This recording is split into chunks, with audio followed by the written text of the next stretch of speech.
Well, hello there, ladies and gentlemen. Good to see you again, and welcome back to Advance Your Wealth with Homer Smith. I am Ryan Ruff, your host and moderator, but as always, I'm joined by Homer, private wealth advisor, and we're going to be jumping into another wealth management discussion as we do here on the show. And today, we're going to be talking about just a handful of considerations, to say the least, when it comes to building and preserving and transferring wealth. Naturally, the wealthiest among us, tend to do it the best. So we can look at them and draw insights and actions from those wealthy and super rich individuals, as you heard us kind of define them as on this show in the past, and adapt some of their own efforts their efforts for our own. So today we're going to be examining specifically five personal finance lessons from the so-called super rich, those with a net worth of at least 500 million or more, and the steps that they take, or in some instances don't take, in terms of, providing some really actionable steps for you and yours to be able to draw some wisdom from their experiences. So with that, let's go ahead and welcome on Homer, and we'll get into the topic of the day. Homer, good to see you today. How you doing? Hey, Ryan, good to see you as always. Looking forward to the discussion. Yeah, Homer, there's a lot we can draw from looking at the so-called super rich and what they do or don't do. So let's start off from kind of a high level in kind of a big picture takeaway from today's conversation. How do you look at the super rich and how they ultimately build their wealth as a whole? Yeah, and this is a discovery I made, probably 10 plus years ago, and I was looking at where I was going to go in my career, and really where are the wealthiest families out there, and what are they doing to build that wealth. And what I found was, and I think you hear this a lot, is that people build wealth through concentration and they protect wealth through diversification.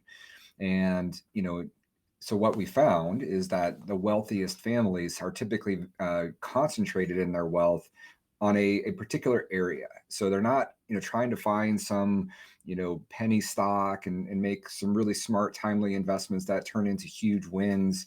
What they really focus on is something that they enjoy, do really well, know really well, and go all in on that subject. So whether it's real estate or a private business, they tend to build a significant amount of wealth through that process. And so again, it's a different mentality than trying to strike it big on just a couple of plays. They don't really think that way. They think longer term.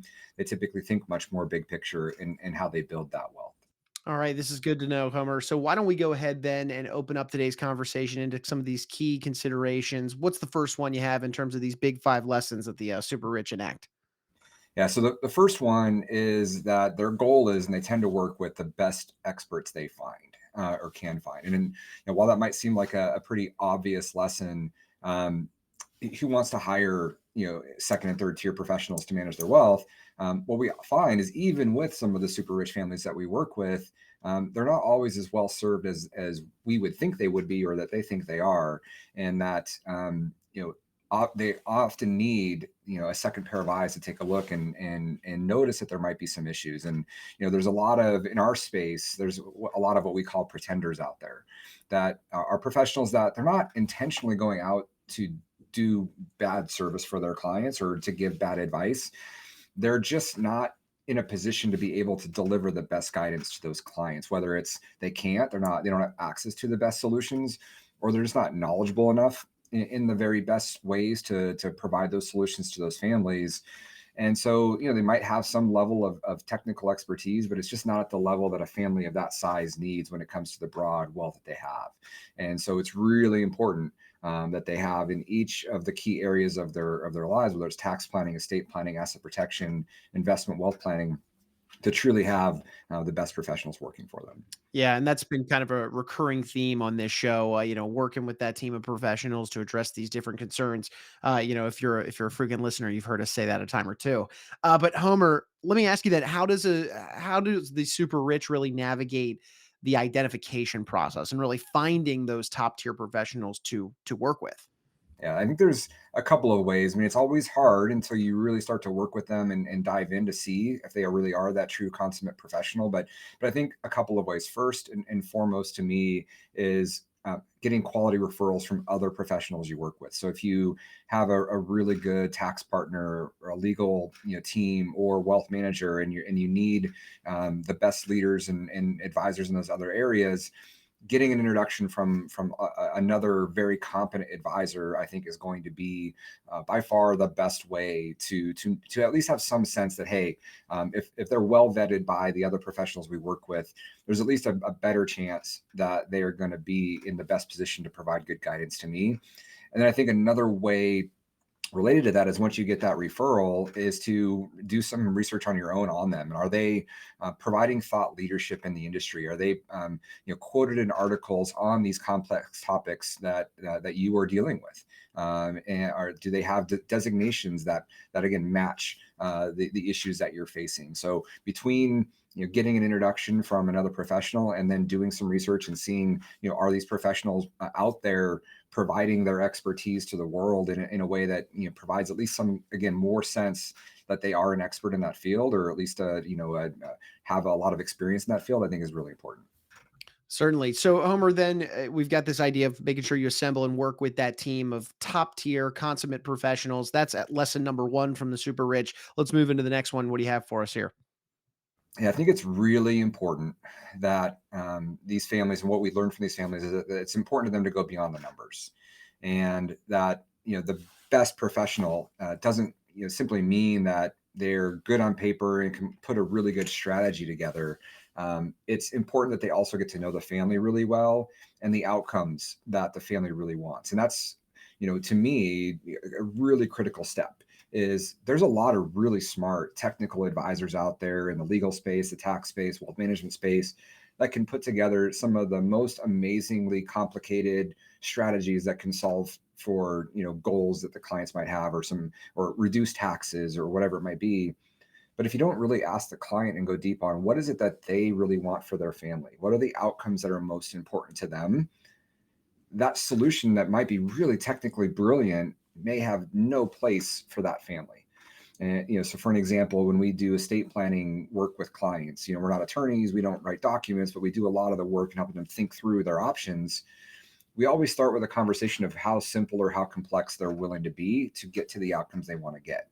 And some clients, at the end of the day, while the complex solution with all sorts of trusts and all sorts of intricate planning would provide the best tax outcome for them, it may not provide the best outcome for their family, or for even for themselves to manage. They may want something really simple, and it has its own advantages and disadvantages. So that's the most important step to know, is because if you end up spending all this time, energy putting this really complex solution in front of the client, they're just going to, at the end of the day, not do anything, which isn't good for them either. And so again, making sure you really focus on the outcomes that family wants, I think is the most important lesson there. Sure thing. I mean, we talk about that concept of a life of significance. Well, that doesn't just happen. You don't get there by simply just taking the analytical approach. You got to take the holistic view on everything that the family has, and as we've talked about on this show before. But all right, lesson two in the books. Homer, what do you have in terms of the third lesson that you find the super rich really implementing a lot?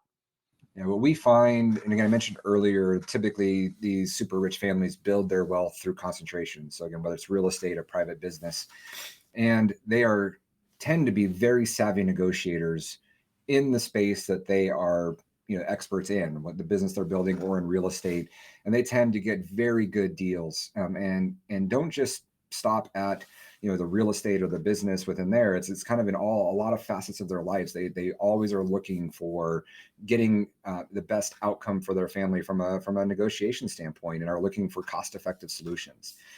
Interestingly enough, though, the one area we find that they don't tend to do much negotiation in is with their professionals.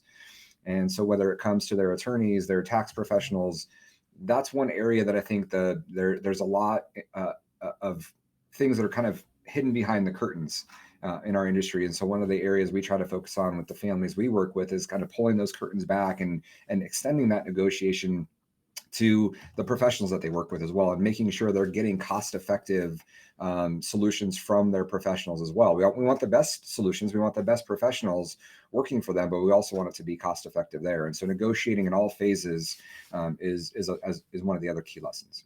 Love that. All right, Homer, let's keep it trucking along here. Lesson number four from the super rich. What do you have for us on this front? Yeah, there's an old saying, I think from the Reagan years around the Cold War with the Soviet Union, is to trust but verify.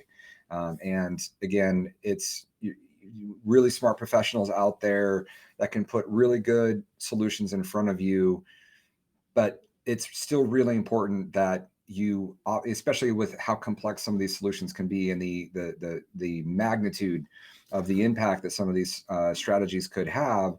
It's really important that you often get a stress test or a second opinion. So oftentimes the first way we're brought into meeting with a family is to run a stress test or run a second opinion on whether it's a specific strategy they're dealing with, or again looking at the entire picture and making sure that everything they are doing is in line with achieving the outcomes that they're trying to get to.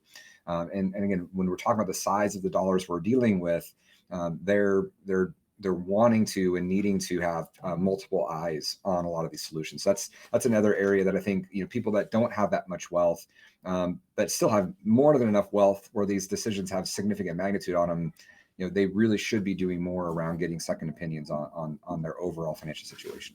Sure. And folks, for any questions or insights into what that second opinion looks like or discovery meeting, Homer and I have had multiple conversations on this show surrounding that concept of utilizing a stress test, getting a second opinion, and all that kind of goes into those. So, of course, if that's something that interests you, check out the titles of the episodes in past months, and be sure to get up to date on that. But Homer, good stuff so far. Let's move now into that fifth and final lesson that we can pluck from the super rich here today. What's on this front?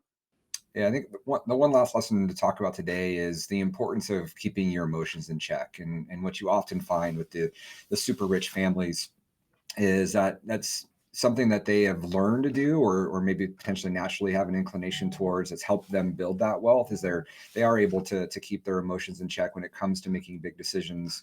I think one of the ways they do that is if we go to earlier in the lessons of surrounding themselves with really good professionals, is they create these sounding boards within their professional network. So it's not just them sitting there trying to figure out, what decision is right for them. Is they have a team of people, whether it's, their financial advisors, their CPAs, their attorneys, or, management teams within their business. They build really smart sounding boards to help them make those decisions, especially for big ones that can get emotional.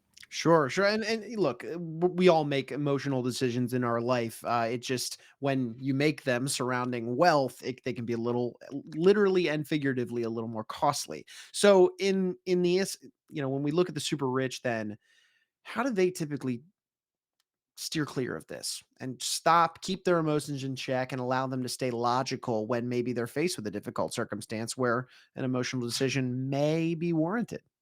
Yeah, it's interesting. Even I have a hard time sometimes on this because I would call myself generally a logical person and try to make logical decisions, but then we deal with people, and people generally aren't logical. But what allows, I think, these super rich families to do better at this is they know they're in a position to take their time. And so they don't tend to fall prey to pressure sales tactics and limited time offers. They're in a position to get those types of deals, whether there's a time crunch on them or not. And so they really tend to focus on making sure they gather all of the relevant information for all of the best strategies that might be available to them to get them to their goals. Really understand the advantages and disadvantages so that they can make a smart decision on how to move forward. So I think that's a big part of it is the willingness and ability to take their time to make the right decision and gather all that important information. So that would be the last piece there. All right, good to know. So, Homer, for anybody out there in our audience that listened to one of these key lessons and thought to themselves, "Ooh, I could be doing better in this specific area, and better yet, it'd be nice to sit down and talk with Homer and his team on how I could be doing better in this specific area." Homer, what would be the best way somebody can get in touch with you guys to just open up a dialogue and maybe chat through one of these lessons and how they could implement it in their world? Yeah, I think as we mentioned, one of the most important lessons is getting a stress test or second opinion on whether it's a particular strategy that you're looking at, or again your overall situation and wondering whether you're fully optimized to achieve the outcomes you're looking to do. Would love to have you reach out via email, and we'd happy to set up a time to talk and just go through your situation and ask some questions and get to know you a little bit better and see if running a second opinion or stress testing process would make sense. Perfect. Well, Homer, I know you're a busy guy and you got clients to serve, so we'll let you get back to doing that. But thanks again for jumping on today and getting through these five big lessons that the super rich kind of leave some breadcrumbs of knowledge, if you will, behind for us. So thanks, Homer. Thanks, Ryan. Of course. And hey, folks, as always, we want to take one final moment and thank you guys for stopping by and being with us on the show today. If you learned a thing or two, you took something away from it, make sure you subscribe to the show on whichever platform you checked us out on today so that you don't miss out on some great information between conversations featuring myself, Homer, maybe one of our esteemed guests here on the show. Either way, by subscribing, you won't miss out on some of that great content. Before Homer, I'm Ryan. We're going to go ahead and say so long now. But once again, we want to thank you for stopping by and being with us on Advance Your Wealth.